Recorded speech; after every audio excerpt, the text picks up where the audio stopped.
উত্তরের জেলা কুড়িগ্রামের মানুষের জীবিকার প্রধান উৎস কৃষি, কিন্তু কৃষিতেই যেন দুশ্চিন্তা বেড়েছে তাদের।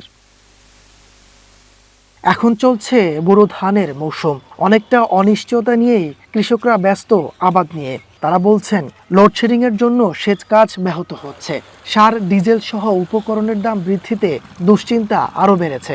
বেশি টাকা দিলেও রয়েছে শ্রমিকের ঘাটতি।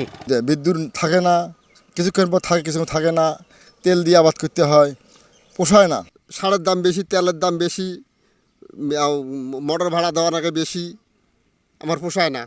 এদিকে কামলার দাম দেওয়ার আগে বেশি, তেল সারের দাম হয়ে গেছে বেশি, বিদ্যুৎ থাকে না, ধানের ফসল মনে করেন যেটা হয় সেটাতে খরচ মেকআপ হয়। কৃষকরা বলছেন সরকারের পক্ষ থেকে ন্যায্য মূল্যে ধান ক্রয়ের প্রতিশ্রুতি থাকলেও সে সুবিধা পান না সবাই।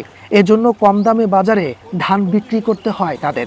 ধানের মাধ্যমে পাওয়া যায় না, কে সরকার রেট দেয় একটা, সরকার রেট দিয়ে সরকারের মাধ্যমে কেনে, যারা কেনে ওরই কোনো কথা কয় বলে তোমার এত টাকা দেওয়া হবে, কিন্তু অত টাকা দিয়ে দেয় না। আমরা আস্তে আস্তে আদনা দাম পাই, অমুকের ডিলারের মাধ্যমে অমুক কেনাল বানিয়ে দেয়, তার হাত দিয়ে কেনে, তাই লাভ করে, কিন্তু আমরা ওগুলো কিছু পাইনি। ধানের তো দাম যে হারে আবাদ করি সেই হিসেবে দেখি ওই আবাদে হিসেবে টাকা এবং মেকআপ হয়ে যায়, আমার লাভ কিন্তু হয় না। যে আবাদ করি ওই কামলা পুষতে আমার শেষ, গৃহস্থ মাসে কিছু থাকে না। কৃষি বিভাগ বলছে মাঠ পর্যায়ে কৃষকদের পরামর্শ দিচ্ছেন তারা। এছাড়া সার ডিজেল ভর্তুকি মূল্যে দিচ্ছে সরকার।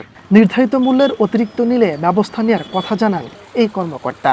সরকার কৃষকদেরকে বোরো ধান উৎপাদনের ক্ষেত্রে প্রণোদনা দিয়েছে এবং সার এবং সেচ এবং ডিজেলের সরকার ভর্তুকি প্রদান করছে কিন্তু, এবং এগুলো সব সরকারি যে নির্ধারিত মূল্য আছে সেই মূল্যই কিন্তু কৃষকদের কাছে বিতরণ হচ্ছে। আমাদের মনিটরিং কার্যক্রম জোরদার আছে।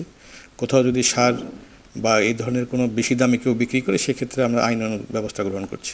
জেলায় চলতি মৌসুমে ১,১৭,০০০ হেক্টর জমিতে বোরো আবাদের লক্ষ্য ঠিক করা হয়েছে, যা গত বছরের তুলনায় ৩ হেক্টর বেশি। এখন পর্যন্ত ১৪,২৫০ হেক্টর জমিতে ধানের আবাদ হয়েছে।